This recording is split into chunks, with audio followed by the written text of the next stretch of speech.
A letter arrives at your house. You have never met the sender. He writes that he is a man of rank, imprisoned abroad under a false accusation. He has a fortune, hidden where his captors cannot find it. He cannot reach it himself.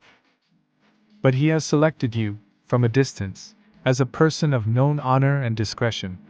He requires only a modest sum: legal fees, a payment to the right official, money to recover the documents that prove his claim. In return, you will have a substantial share of the fortune. And he mentions, almost in passing, that he has a daughter, and that she would be extremely grateful to the man who secured her father's freedom. The letter is unsolicited. It arrived at your address, which the sender obtained from a directory. The year is 1898. Or it is 1929. Or 1998. Or it landed in your inbox last Tuesday, from a barrister acting for a deceased client who shares your surname. Welcome to this episode of The Great Cons.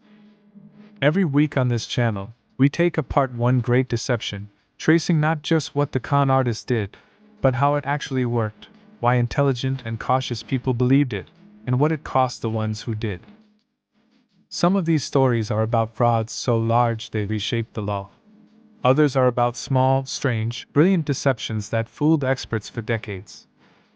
All of them share something. At some point, somebody trusted somebody else. And that trust was the raw material the whole thing was built from. Today we are doing something different. Rather than one criminal, we are following one idea, across roughly 2 centuries, through the postal service, the telegraph, the telex machine, the fax, and the internet, watching it change costume repeatedly while never once changing its bones. It is called advance fee fraud, and its structure is simple enough to state in a single sentence: there is a large sum of money that will be yours. It is blocked by a small obstacle, and clearing that obstacle requires a payment from you first. That is the whole thing. Every version of it, from a handwritten letter to a message from a prince, is that sentence in a different outfit. Let's start with the classic form, and with a correction, because the popular account of its origins is shakier than it is usually presented.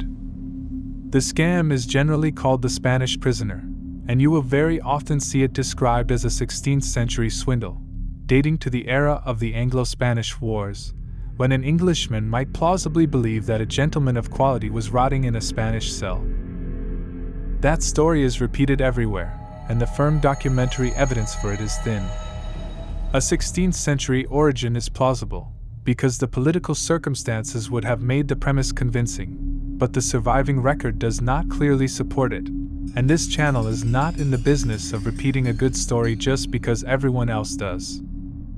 What we can document is considerably more interesting anyway. The best attested early form comes from France, and it has a detail that is almost too neat to be true. It was known as the Lettre de Jerusalem, the Jerusalem letter, and it was described in detail in the 1820s by Eugene François Vidocq, a former criminal who became the first chief of the French Charite and effectively invented modern detective policing. In his memoirs, Vidocq set out how the fraud worked, because he had watched it being operated. It was run out of prisons. Convicts, with time available and correspondence privileges, wrote letters to respectable people whose names and addresses they obtained from directories and newspapers. The letter typically came not from the imprisoned gentleman himself but from his loyal valet or secretary, which is a shrewd narrative choice, because a servant writing on behalf of his master is humbler, more credible, and less likely to seem to be boasting. The story was consistent. During the upheavals of the Revolution, a nobleman had fled, carrying or burying a casket of treasure. He had subsequently been arrested. The servant knew the location. Money was needed for travel, for a bribe, for the recovery of the papers that identified the hiding place. The recipient, being a man of standing, was invited to advance the sum and take a share. So the earliest well-documented version of the imprisoned gentleman fraud was written by actual prisoners. Now, why the respectable target? Because it is not a mistake, it is the design. These letters were not sent to the poor. They were sent to merchants, professionals, landowners, and clergymen, and there were 2 reasons. The obvious one is that they had money. The subtle one is flattery. The letter explains that the sender has made careful inquiries and has selected the recipient specifically for his reputation, his honesty, and his discretion. Being chosen feels like recognition, and a person who has just been told they are known for their probity is disinclined to behave suspiciously. That flattery mechanism has survived every technological change since. The modern email that begins by explaining that you were recommended as a person of integrity is doing exactly what the Jerusalem letter did in 1820. It is worth looking closely at how these letters were actually constructed, because the craft is better than the reputation suggests. Surviving examples share a set of features that recur with striking consistency. They open by explaining how the recipient was chosen, and the explanation always flatters. Inquiries have been made. Your name was given by someone who esteems you. You are known in your district as a man of honor. The recipient begins reading in a favorable mood about himself. They stress secrecy, and they give a reason for it that is internally logical. The matter is delicate. There are enemies. The authorities must not learn of it. Please destroy this letter and speak of it to nobody. That instruction does something important. It isolates the target from exactly the people most likely to talk them out of it, and it does so under a pretext the target accepts as sensible. They provide verifiable detail, real place names, real institutions, real historical events. The nobleman fled during a documented upheaval. The estate is in a district that exists. Checkable details establish credibility, and once a few facts check out, the unverifiable claims sitting beside them inherit some of that credibility. They include an incentive beyond money. In the classic form, it is the daughter, virtuous and grateful. In others, it is the moral satisfaction of freeing an innocent man, or of ensuring a fortune reaches charitable hands rather than a corrupt government. This is not decorative. It gives the target a reason to see themselves as a rescuer rather than a speculator, which is a far more comfortable self-image and a far harder one to abandon. And they are humble. The sender does not demand. He appeals. He apologizes for the imposition. He acknowledges that the request is extraordinary. Nothing in the letter presses, because pressure invites resistance, and the letter is designed to make the target feel that the decision is entirely and generously their own. Read that list again, and then read a modern fraudulent email, and you will find most of the same items, in roughly the same order. By the end of the 19th century, the fraud was well established in the English-speaking world under the Spanish prisoner name, and it was sufficiently widespread that major newspapers ran warnings about it. The New York Times carried an account in 1898 describing it as a swindle that had been operating for years and was still catching people, which tells you two things: that it was old even then, and that public warnings did not stop it. The mechanics had settled into a shape that will be immediately familiar. The first payment is modest, and it is framed as the final obstacle. Then something goes wrong. A guard has been replaced. A judge must be paid. The trunk has been moved. The daughter has been detained. Each complication requires a further sum, and each is presented as the last. That is the escalation ladder, and it is the true engine of the fraud. The initial ask is small precisely so that it will be paid, because the first payment is not the objective. The first payment is what converts a stranger into an investor, and an investor will defend their investment. Now let me give you the most spectacular version this fraud ever took, because it happened in living memory and it demonstrates something remarkable about how victims behave. In the 1920s and 30s, an Iowan named Oscar Hartzell ran an operation based on the estate of Sir Francis Drake. The premise was that Drake, the Elizabethan seafarer, had died leaving an enormous fortune, that the English crown had improperly withheld it, that the estate had accrued interest for 300 years and was now worth an almost unimaginable sum, and that a legitimate heir had been identified. Litigation was underway in London. Anyone contributing to the legal costs would receive a spectacular multiple of their contribution when the estate was released. There was no such estate. Drake's affairs had been settled in the 16th century. But Hartzell recruited agents, held meetings across the American Midwest, and drew in tens of thousands of contributors, many of them farming families of modest means, particularly in Iowa. He moved to London to be near the supposed proceedings and lived very well on the contributions, which arrived continuously for years. He was eventually prosecuted for mail fraud and convicted in 1933. And here is the part that matters. Many of his contributors did not want him prosecuted. They wrote to the authorities in his defense. Some believed the government was suppressing the estate. Some continued sending money after the conviction. Investigators found that a number of them regarded the prosecution itself as proof that powerful interests were determined to keep the fortune from them. That reaction is not stupidity. It is what happens when people have committed money, time, and public reputation to a belief. Reversing it requires accepting a humiliating loss, and a great many people will pay more and believe harder rather than do that. We saw the same mechanism in the Ponzi episode and in the romance fraud episode. It is one of the most reliable features of the entire subject. Now, the technology, because this is what turned a specialist crime into a global one. Consider the economics of the Jerusalem letter. A prisoner had to obtain paper, write each letter by hand, source and address, pay for postage, and then wait weeks for a reply. The cost per attempt was real, and the volume was limited by how fast a man could write. The telegraph sped up communication. The typewriter and carbon paper allowed duplication. The photocopier and the mailing list made bulk possible. Then came the telex and the fax, which meant a document could arrive on another continent in minutes, with the additional advantage that a faxed document on a company letterhead carried an air of officialdom. And then came email, and the cost per attempt collapsed to effectively zero. This is the crucial point, and it is worth stating precisely. The fraud did not become more sophisticated.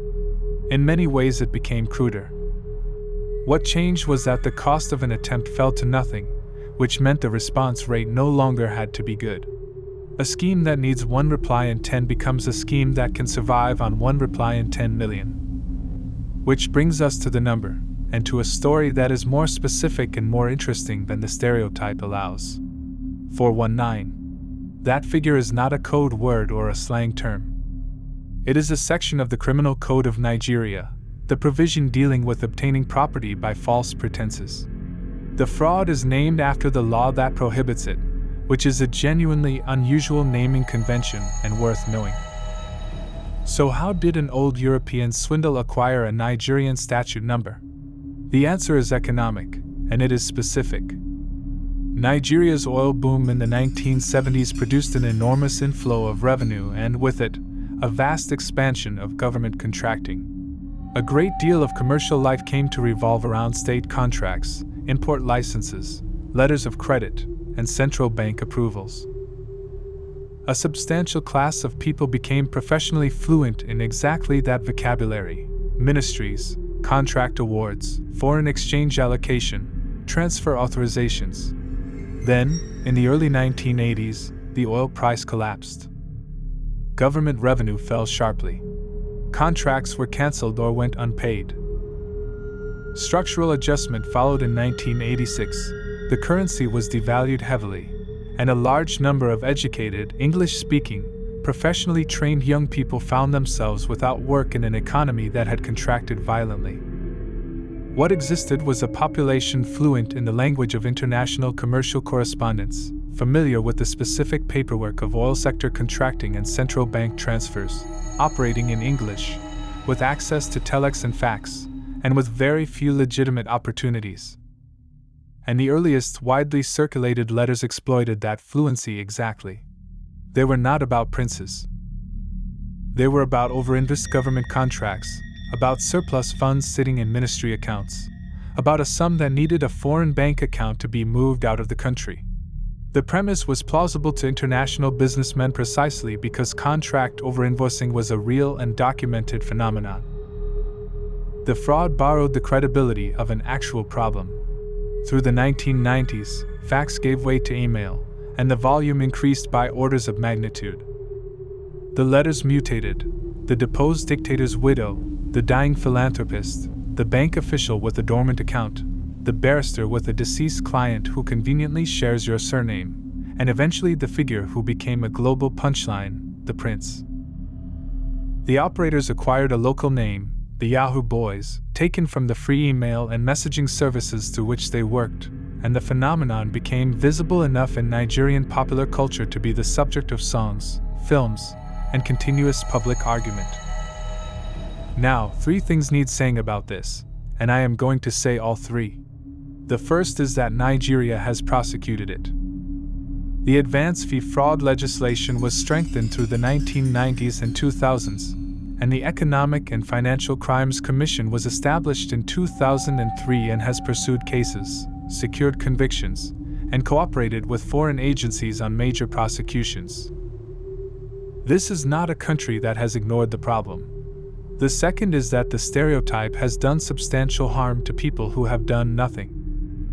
The association between one nationality and this crime became so entrenched in popular culture that ordinary Nigerians report banking difficulties, heightened visa scrutiny, business emails treated as suspect, and everyday suspicion abroad. That cost falls on more than 200 million people, the overwhelming majority of whom have never defrauded anyone.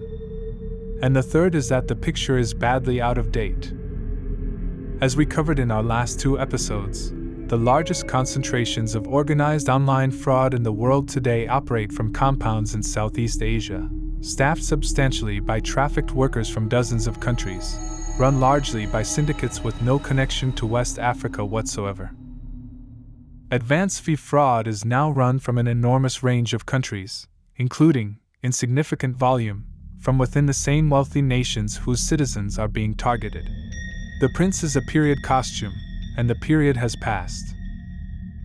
There is one more thing worth noting about the Nigerian chapter, because it is rarely mentioned outside the country. The phenomenon generated a substantial internal cultural argument. It appeared in Nigerian music, sometimes celebrated, sometimes attacked, and it became a recurring subject in Nollywood, where films dealt with young men drawn into it and the consequences for their families. Nigerian writers and commentators have gone at the subject repeatedly and unsparingly, and the domestic conversation about what it did to the country's reputation has been considerably harsher than anything said abroad. That matters because the outside picture tends to present a country either as a villain or as a victim of stereotype, and the reality is that the fiercest critics of these operations, and the people most damaged by them, have generally been Nigerians. The letters themselves also kept evolving in ways that tracked world events with a certain grim efficiency. After conflicts, letters appeared from the relatives of deposed officials. After tsunamis and earthquakes, from administrators of relief funds. After well-publicized deaths of wealthy figures, from lawyers handling estates. After the rise of cryptocurrency, from people who had lost access to enormous holdings and needed help recovering them. The pattern is consistent. Whatever is in the news becomes the wrapper, because a premise that echoes something the target has genuinely read about is far easier to accept than one invented from nothing. Now let me give you the single most interesting idea in this entire episode, and it answers a question everybody has asked. Why are these emails so badly written? Everybody has wondered.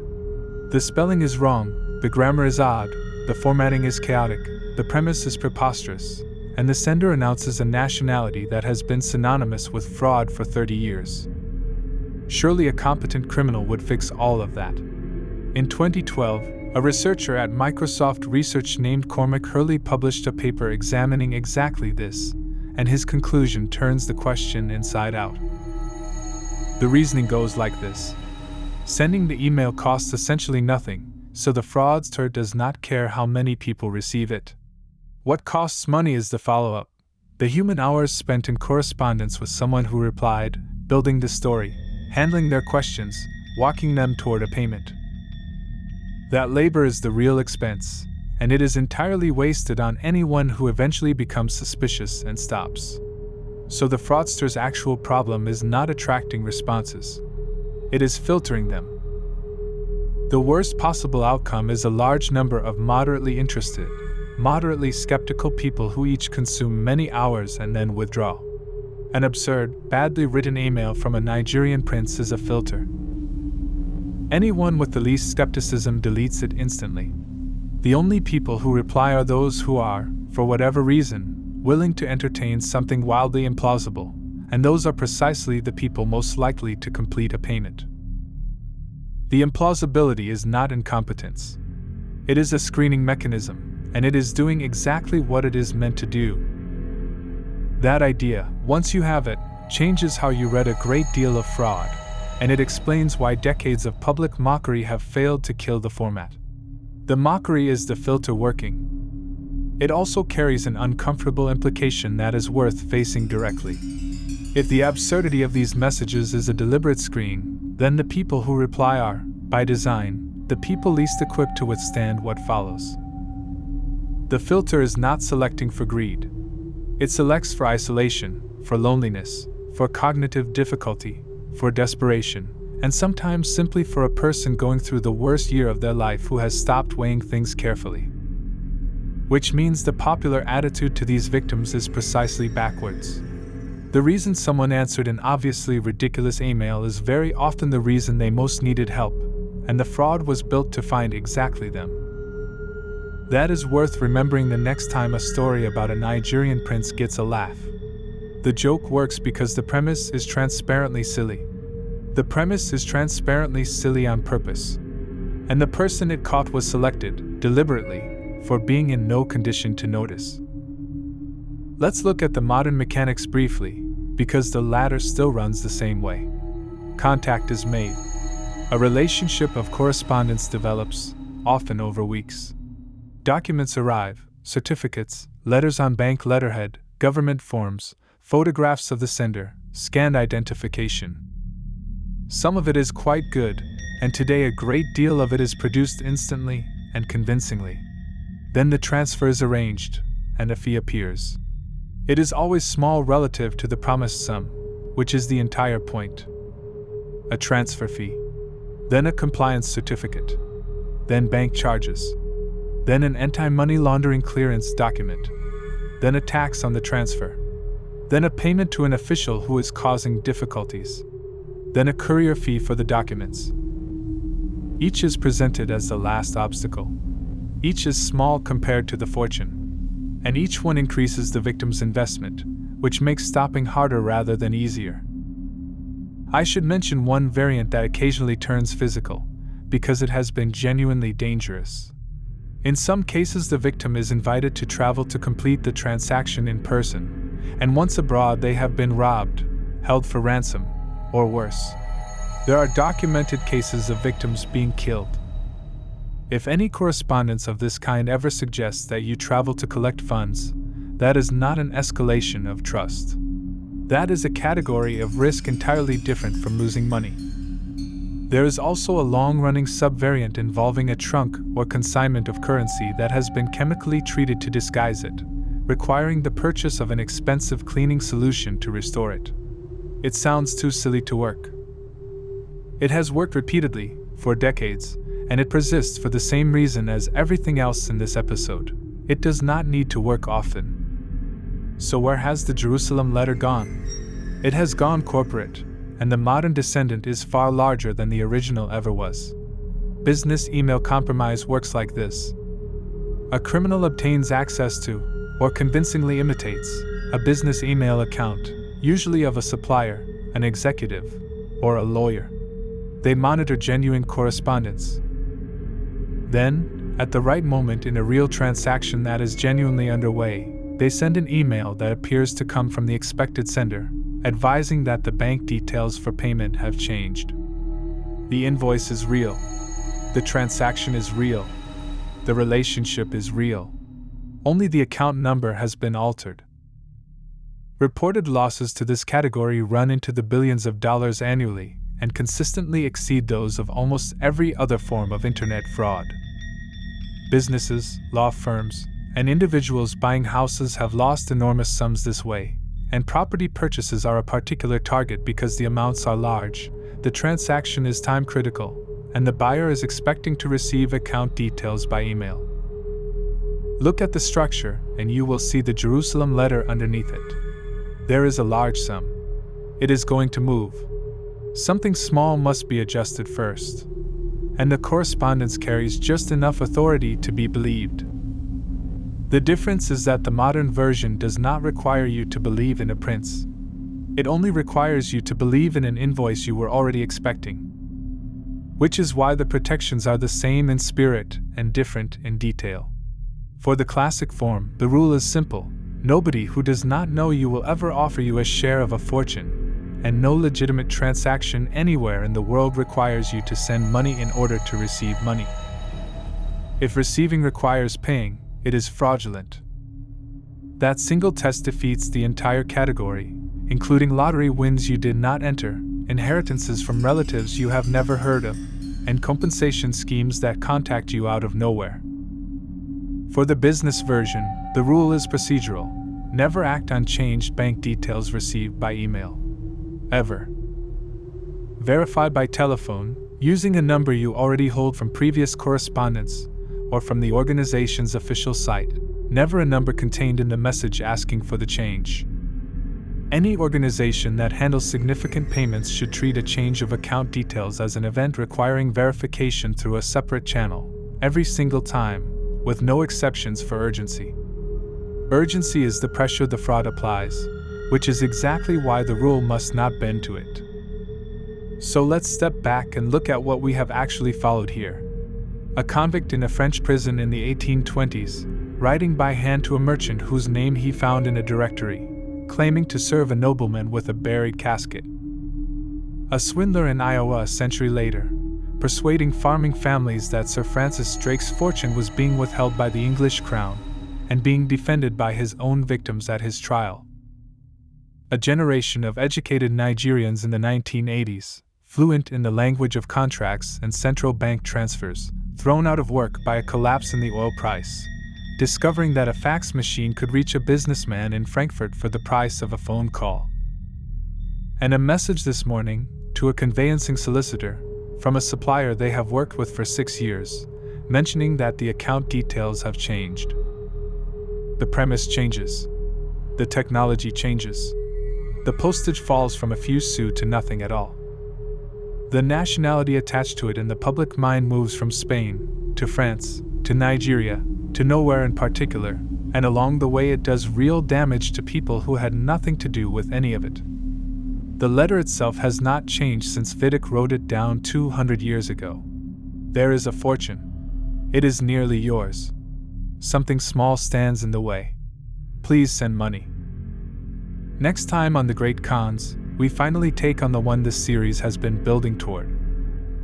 A former chairman of a major stock exchange, running the same scheme Charles Ponzi ran in 1920, from an office in Manhattan, past auditors, past regulators, and past repeated official examinations, for around 20 years and approximately $65 billion. And the investigator who submitted the arithmetic to the authorities, in writing, 9 years before the collapse, and was ignored every single time he did it. If this was worth your time, please give it a like, and subscribe so you don't miss it. And leave a comment below telling us which con we should take apart after that. Thank you for watching.